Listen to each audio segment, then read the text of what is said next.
sobre o assunto que o colega apresentou, né? Quanto a ciência. A paciência. Sim, e queria eu dizer que recentemente, né? Hoje aconteceu isto. Aham.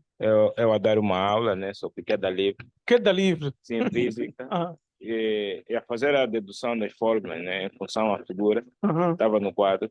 Uma das alunas não tinha percebido bem. Aham. E na troca, né, da ideia com os alunos, Aham. eu percebi que tinha um aluno que estava a corresponder Sim, sim. Com mais devidamente bem. facilidade. Uhum. Sim, e eu transferi A a pergunta pergunta da colega ao ao aluno. seu colega. Sim, sim. Sim, ele levantou, esclareceu, porque também Sim, esclareceu ele ficou perfeitamente, colega sim, dele, sim, não é?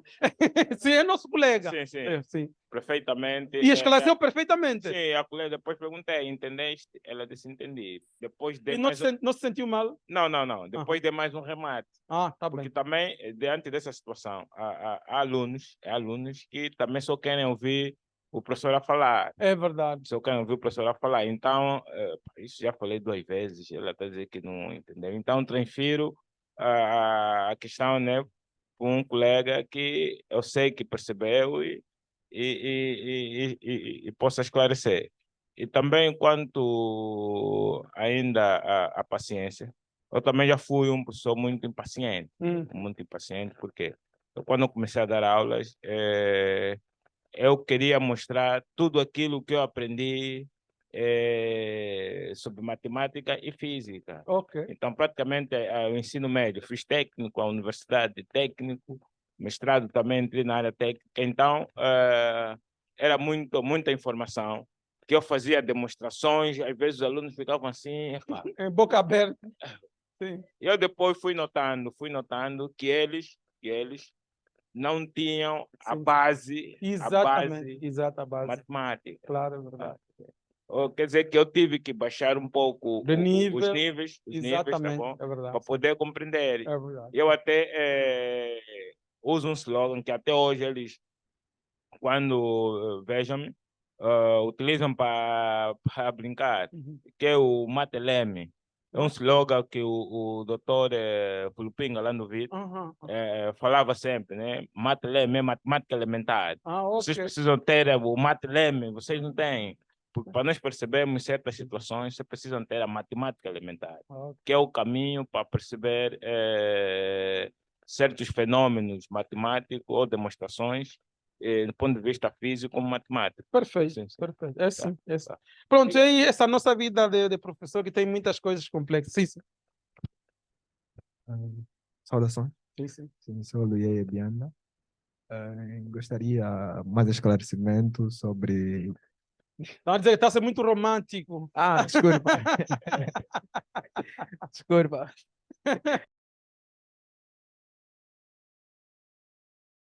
De entrada seria que tinham competências básicas em informática. Exato, daquilo Sim. que você vai ensinar, Sim, exatamente. só que o senhor professor disse que antes temos que fazer o diagnóstico. Exatamente. E como é que sabe que ele tem competência? Tem de fazer um diagnóstico, tem de avaliar.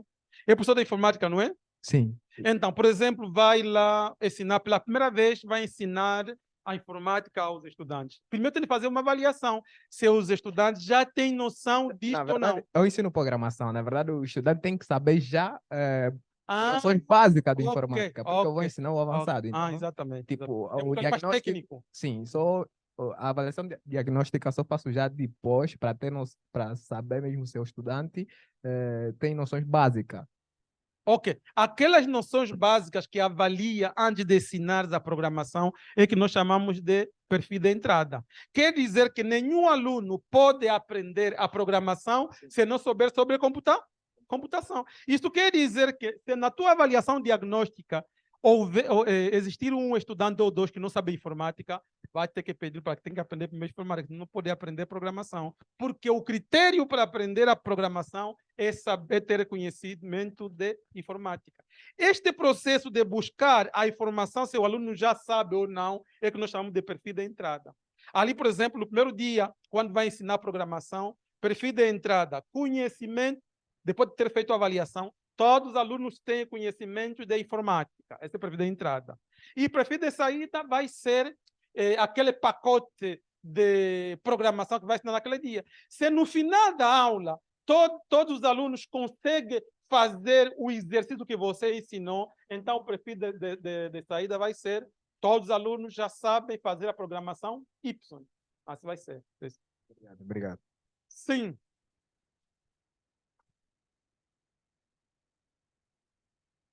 Ok. Fernanda da Graça. A minha questão é a seguinte: em relação ao perfil de entrada, será que tem muito a ver também com a noção curricular, a noção aditiva do conhecimento, partindo do princípio que quem fez a 8ª e a 9ª em biologia falou em mitose e meiose? Agora vou dar uma aula sobre reprodução. E será que o conhecimento da mitose, da meiose, que vai fazer parte provavelmente do desenvolvimento do meu tema, vai servir como conhecimento, perfil de entrada? Sim, pode servir, mas para isto não é suficiente dizer que ele já aprendeu na 8ª classe, porque existe muito milagre no ensino. Você vai para a 9ª classe, pergunta uma matéria da 8ª classe, ninguém sabe. Okay. E isto acontece até no ensino, quando eu dava aula no ensino médio, acontece até com nossos colegas. Sabe que na classe anterior, quem foi o professor é o colega X, e no livro está escrito isso, mas na classe seguinte você pergunta aos alunos, não sabe. E você pergunta assim: o que meu colega estava a fazer o ano passado e não ensinou isto? Porque se a professora pensar que já aprenderam e não perguntar, vai estar muito enganada. Porque no nosso contexto é que muitas vezes os alunos não aprendem a matéria que deviam ter aprendido na classe anterior. A professora vai ter que fazer mesmo uma avaliação diagnóstica para saber se eles sabem ou não.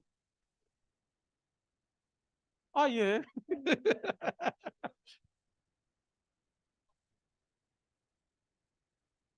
É verdade. Também muitos alunos só aprendem para a prova. Muitos alunos só aprendem. Tirou a sua positiva, vai queimar já a matéria porque já passou. E muitas das vezes, então, no ano seguinte, você pergunta, não sabe. E algumas vezes, quando começares a explicar, já ouvi falar. Mas naquele ano tirou 20. E hoje já ouviu falar, que já esquece tudo. Senhor professor. Sim. Às vezes tem sido dificílimo saber o perfil de entrada, porque o plano de aula, em algumas instituições, devem ser entregue ao diretor pedagógico com alguma antecedência. É verdade. E o professor, às vezes, ainda não fez esse diagnóstico para saber se os estudantes têm noção da matéria que vai ser administrada hoje. Então, como preencher convenientemente o perfil de entrada se o professor ainda não manteve o contato com os estudantes? Pronto, aqui neste caso, o perfil de entrada vai ser revisão da classe, vai ser, pronto, o perfil de entrada é avaliar o conhecimento da classe anterior que os alunos tiveram sobre a sua matéria. Imaginemos que você esse ano vai falar sobre biologia, então você precisa avaliar os conhecimentos de biologia que os alunos já têm nas classes anteriores. Ou ainda, pronto, presumidamente, ali temos que presumir, os alunos já sabem sobre X coisa, porque sabe que é aquilo que eles aprenderam na classe anterior, embora não tenha ferido se realmente aprenderam ou não. Claro. Por isso que as primeiras aulas não devem ser mesmo aulas tal como são, mas é aulas de interação para mais conhecimento. É verdade. O perfil de entrada pode ser o mesmo para um determinado tema. Por exemplo, eu vou falar, por exemplo, das consoantes. Sim. Para mim falar das consoantes, eu vou entrar nos sons. Mas para eles conhecerem os sons, os alunos têm que saber as vogais. Exatamente. Então, para não ter que estar constantemente a trocar o perfil de entrada, eu posso meter os meninos no tema das consoantes. Eu posso pôr, para esse mesmo tema, eu posso pôr, os meninos já têm conhecimento sobre as vogais. Mas a pessoa tem conhecimento, que ele tenha conhecimento? Sim, porque eu já fiz um diagnóstico. Tá. Eu já fiz um diagnóstico no princípio da aula, ou, por exemplo, no princípio do trimestre. Eu sei que esse trimestre eu vou trabalhar as consoantes, né? Uhum. Então, eu vou fazer um diagnóstico. Para mim trabalhar as consoantes, eles têm que aprender as vogais. As vogais. Então, faço esse diagnóstico no princípio do tema, ou, por exemplo, que eu vou introduzir durante todo o trimestre. E, nesse caso, acho que não haverá necessidade de trocar constantemente o perfil de entrada. Aqui uma coisa. Se o que você vai falar posteriormente é a sequência daquilo que você já falou, está certo. Mas se depois precisa de acrescentar, por exemplo, já falou sobre as vogais. Sim, Muito bem. Agora começa a falar sobre as consoantes, para sim. diferenciar as vogais com as consoantes. E possivelmente no outro tema, se eu entrar nas palavras, também ali já é aí posso diferente. trocar. Ali, sim, ali vai ter que trocar, Sim. porque já ali haverá a junção das vogais com as consoantes, para depois começar a fazer os sons. Sim. Então, ali vai ter, o perfil de entrada vai ter que ser diferente. Quer dizer, Sim. os alunos sabem das consoantes e das vogais. Ali sim podem entrar no capítulo dos sons, porque vai ser a soma da vogal com a consoante para dar um novo som. Então, eu acho que essa confusão que muitos estamos a ter aqui, Sim, porque, sim.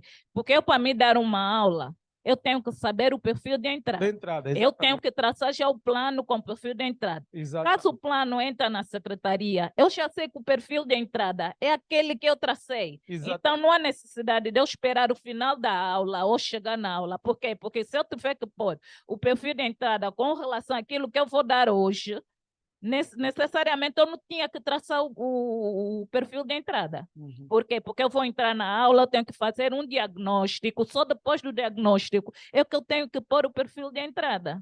Perfeito. Então, acho que quando estamos a falar do perfil de entrada, acho que temos que ter em conta o tema que nós vamos transmitir. Exatamente, aos exatamente. Em meninos. relação àquilo que eles já Sim. aprenderam. Exatamente. Por isso que eu dizia que o perfil de entrada, muitas vezes, pode ser o perfil de saída da aula passada. Porque ele já sabe o que nós tratamos. E você já comprovou que eles sabem. Exatamente. Professor, boa noite primeiro. Há uma situação que passou particularmente comigo. Eu, quando saí do ensino médio, eu não tive professores de matemática. Não tive professores de matemática. Estudei no Tailândia já agora. E quando Isso fui é para grave. e quando fui à faculdade, os professores diziam coisas como essas você deveria aprender na classe anterior. E a culpa vai sempre assim. Quando você vai para um sítio, eles dizem, você deveria aprender isso na classe anterior. E quando vais para lá, ou seja, da classe anterior, dizem, vais aprender isso lá mais à frente. Agora, eu não tive as cadeiras de matemática, em contrapartida, eu tive um professor de estatística, que ele tinha paciência de ensinar quem não sabia sobre matemática, ou seja, pelo menos aquilo que é básico para compreender estatística. E eu gostaria de saber se é obrigação, né, do outro professor que vai receber o estudante que está com déficit, né, ter que fazer revisão sobre isso, uma vez que poderá talvez atrasar o plano de aula dele, ou o plano trimestral, ou quinzenal. Né? Se é obrigação dele fazer isso, ou se de uma forma ou de outra, ele também só poderia deixar passar, ou seja, vou fazer com que o estudante aprenda simplesmente a cadeira até o ponto de deixar, já sei que tem dificuldade, então, se tirar um 8, vou entender que é um 10. E vou meter lá mais 2. Ou então, se ele tem que necessariamente fazer com que, para a sua aula e daí ainda uma recapitulação sobre equação, sobre por aí outras contas, que é para ver se enquadra os estudantes. É obrigação moral do professor. Obrigação moral. Não é só obrigação, mas uma obrigação moral. Por quê? Por causa do critério didático ou pedagógico. Tem de começar com o que conhecemos para o que não conhecemos. Ele tem de fazer uma revisão geral da matéria e ter paciência com aqueles que ainda não sabem, para que tenham algumas noções gerais. Porque senão, não vão entender nada. O exemplo do vosso colega falava sobre a computação. Se você não sabe abrir e fechar o computador, nunca vai aprender a fazer programação, que é um elemento básico. Então, professor, tem que ter muita paciência. Não aprendeu? Tá bem, vou te ensinar. O computador se abre e se fecha assim, para que depois ele consiga acrescentar um novo conhecimento. Agora, se ele não tiver paciência, isso já é outro problema. Mas é o dever dele. Aliás, se ele não tiver paciência, não vai ter sucesso. Não vai ter sucesso. Por quê? Porque os estudantes não estudaram no mesmo lugar e não tiveram os mesmos professores, não tiveram as mesmas condições. Alguns tiveram, outros não tiveram. Sim. Sim. No que diz respeito ao plano de aula, eu acho que está o Na questão do plano de aula, eu estava aqui a ouvir coisas que deixou-me assim um bocadinho confuso. O plano quinzenal, este plano sim deve ser apresentado na área pedagógica. O plano diário é o plano que o professor leva em sala de aula. Por quê? Porque Mas também deve ser porventura, apresentado à direção pedagógica. exatamente, se porventura for, não é, surpreendido pela inspeção, ele deve apresentar O algum plano. documento Exatamente. para dizer que não, eu tenho esse documento. Agora, eu fico aqui, tipo, professores entram na sala, não levam nenhum documento, como é que é? Levam algum plano? Fiquei sem saber. Sim, leva o plano de aula, chama-se plano de aula, porque deve se levar na aula. Exatamente, mas Quer aqui dizer, uma alguns... cópia entrega à direção pedagógica, outra cópia fica consigo. Ok. Sim. Yeah.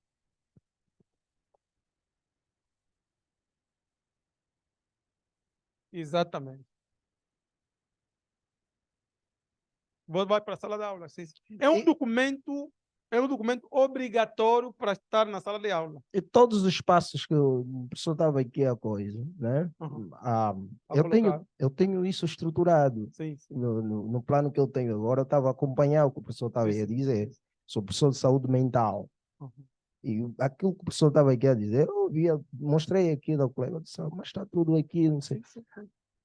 A forma de dar aula de cada colega, antes mesmo de entrar em sala de aula, há questões que você, se não superar o backstage, você será surpreendido em sala de aula. É verdade. Daí a importância do professor preparar-se, não é? E dizia o professor José que a preparação são 2 horas. Ele está ali no backstage a preparar uma aula de 45 minutos em 2 horas. Isso é que é importante dizer aqui também. Muito obrigado. Há uma coisa que me saltou. Depois, o que aconteceu com a sua nota de matemática? Não sei. De estatística. Está vendo? Não é? Também. Mas diga, o que eu queria saber é mais outra. E lá no ensino médio que não teve aula de matemática, não é? Como é que apareceu no certificado? Essa é outra coisa que queria, vai ser o meu último argumento. Eu li muitos livros de educação, nunca encontrei nenhuma parte do mundo onde diz que o aluno não teve professor, lhe dê a 10. Só encontrei em Angola. Em educação, não existe nenhum lugar que os autores falam sobre notas administrativas. Só encontrei em Angola. Eu não sei onde roubaram os angolanos as notas administrativas. E sabe o quê? Se praticam, porque acontece muitas vezes o que aconteceu com o nosso colega, que não teve aula de matemática e tem 10 na pauta. E aquele aluno que teve aula de matemática e conseguiu 10, como é que fica? Claro. Sim. Claro. Até na universidade acontece. Sim. Não teve professor e teve dificuldades, era obrigatório o outro professor dar Recapitular, suporte. É muito importante. Isso eu tive uma experiência numa universidade em que eu ia começar a dar aulas. Então, a maior parte dos alunos tinha forte dificuldade nas partes básicas do ensino médio.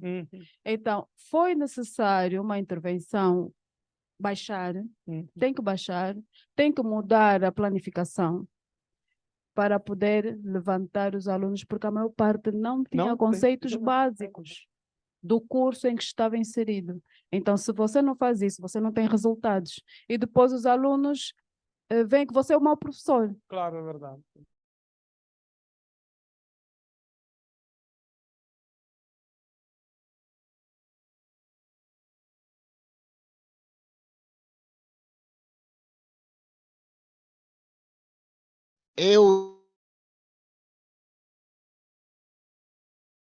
Professores que são, quer dizer, ele era um garimpeiro garimpado. Por exemplo, professor, ele está a dar aulas de matemática, apareceu-lhe uma oportunidade de dar aula de matemática, mas, professor, ele não entende patavina nenhuma de matemática. Então, assisti a aula com um de nós, lhe dávamos a aula, E ele ia dar aulas. E nós lhes instruímos assim, olha, quando te perguntarem uma coisa que não é dessa aula, fala, vamos ver na próxima aula. Isso é muito perigoso, É professor. muito perigoso. É muito realmente. perigoso. Precisamos melhorar esse quadro. Sim, sim. Ok. Mas algumas vezes a necessidade fala muito alto. São métodos para satisfação das E necessidades. uma pessoa como essa não vai conseguir, como o que dissemos aqui, tipo, recapitular a matéria das Não, classes anteriores, porque ele não exatamente. tem paixão nenhuma de falar da própria coisa que ele está trabalhando. Muito bem. Para o dia de amanhã, nós vamos fazer uma avaliação nós falamos de 3 modos. Era muito bombardeio durante esses dias, não é? Então, precisamos de fazer algum pequeno exercício amanhã, juntando a metodologia, a avaliação e a planificação. Então, esse exercício que vamos fazer amanhã. Amanhã vamos trazer algum material para fazer esse exercício. É mais ou menos a maneira de consolidar, porque algumas vezes, quando falamos, a coisa é outra, mas quando vamos fazer, a coisa é diferente. Então, eu vou preparar algum exercício para que amanhã possamos fazer isto. Eu estou com alguma dificuldade para alguma coisa para amanhã, mas vamos encontrar uma saída. Mas esse exercício vamos ter que fazer amanhã, de planificação, avaliação e metodologia de ensino. Então, venham preparados com escofográfica, borracha, para fazer essa avaliação toda. Tá bem? Simplesmente para consolidar, não ficamos simplesmente em muitas palavras e na prática não ficou nada. Depois, quando nos perguntar, não vamos conseguir fazer a síntese, não é?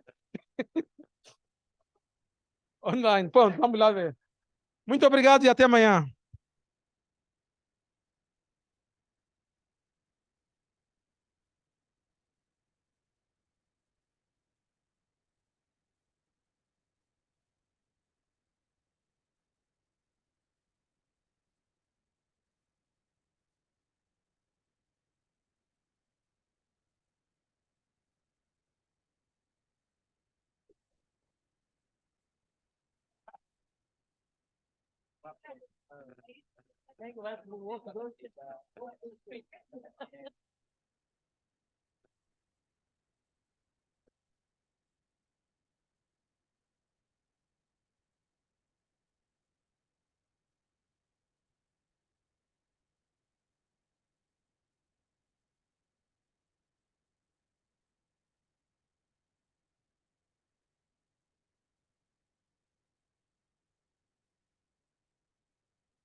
Já se viu perdido na complexidade de planeamento e gestão de comunicação institucional, sem saber por onde começar ou como alinhar os seus esforços de comunicação, estratégias de gestão de marcas, sem conseguir transmitir a mensagem para o seu público-alvo, redação de documentos oficiais, sem conseguir comunicar com clareza as suas ideias, comunicação interna ou administrativa, causando confusão, desmotivação nos seus colaboradores, identidade corporativa e gestão de crises, lidando com situações de emergência sem um plano claro, mas agora há uma solução para todas as dores. Apresentamos o curso de comunicação institucional e redação de documentos oficiais, uma edição única e anual, ministrada pelo Instituto de Pesquisa e Estudos Avançados. Os nossos formadores, altamente qualificados, irão capacitá-lo para planear e gerir a comunicação institucional, dominar redação de documentos oficiais, aprimorar comunicação administrativa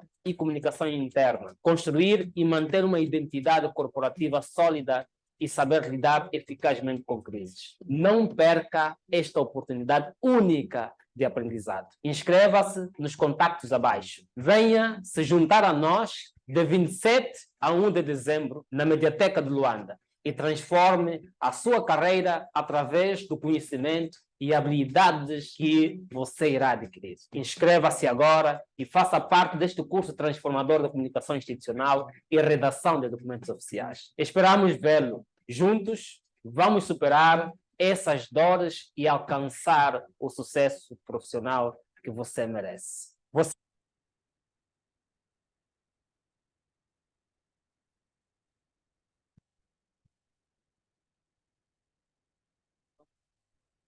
Em breve estar o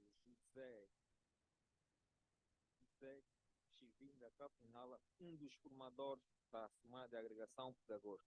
E hoje abordou o tema sobre plano e programas de elaboração de aula.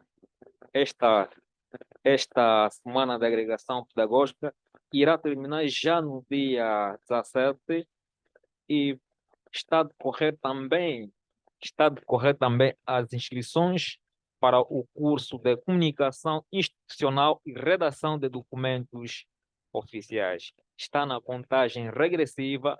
Para quem ainda não fez as suas inscrições, faça já, porque restam poucas vagas. Neste preciso momento, vamos falar com o formador de hoje, o Dr. José Capinhala. Formador, muito boa noite. Muito boa noite. Qual a avaliação que faz da aula de hoje? Eu faço uma avaliação muito interessante, porque cada dia que fomos avançando nos módulos que nos deram para administrarmos, eu notei cada dia que passa mais interesse, mais vontade dos participantes em aprender, e faziam muitas perguntas interessantes para aprofundar os temas que nós estamos a discutir, e é isto que mais sobressaiu hoje, porque até ultrapassamos o tempo por causa da necessidade de aprofundar e por causa do interesse que os estudantes têm. Estes conteúdos abordados ao longo da formação, como irá impactar na vida dos participantes? De facto, se os participantes realmente entenderam muito bem o que nós discutimos aqui, os temas que nós partilhamos, vai transformar toda a vida deles. Por quê? Porque aqui nós fizemos a questão de partilhar os instrumentos mais importantes que o professor deve utilizar na sua atividade profissional. Que nenhum professor pode ir para a sala de aula se não conhecer os métodos de ensino, as técnicas de ensino, se não conhecer os tipos de avaliação, se não souber fazer a planificação das suas aulas. Para dizer, são os elementos primordiais, os instrumentos eficazes que o professor deve usar na sua profissão de professor na sala de aula. Então, isto vai impactar muito se ele utilizar, e automaticamente a sua atividade de professor vai ter uma outra qualidade. Por quê? Porque só usando os instrumentos que são orientados é que nós podemos ter um processo de ensino e aprendizagem eficaz. E qual é a recomendação que deixa para os futuros participantes desta formação? Pronto, formar, há um princípio que diz que temos que nos formar até a morte, e a formação não ocupa lugar.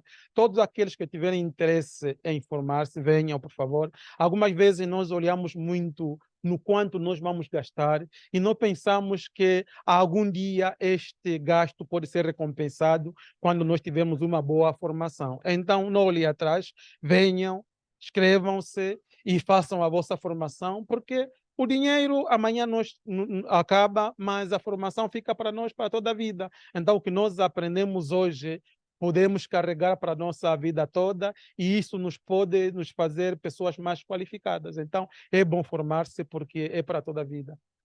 Muito obrigado. Obrigado, El, e boa sorte.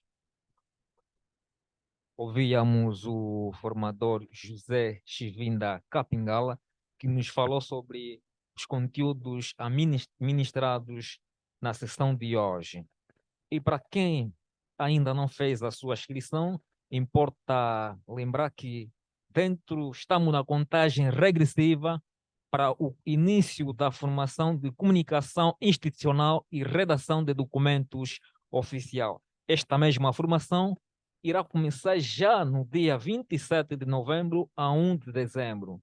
Para aquele que deseja fazer estas inscrições, é só seguir a página do IPEA e vai ter mais informações. Quanto a nós, vamos voltar a comunicar o nosso seguidor no dia de amanhã. Para hoje, despeço-me.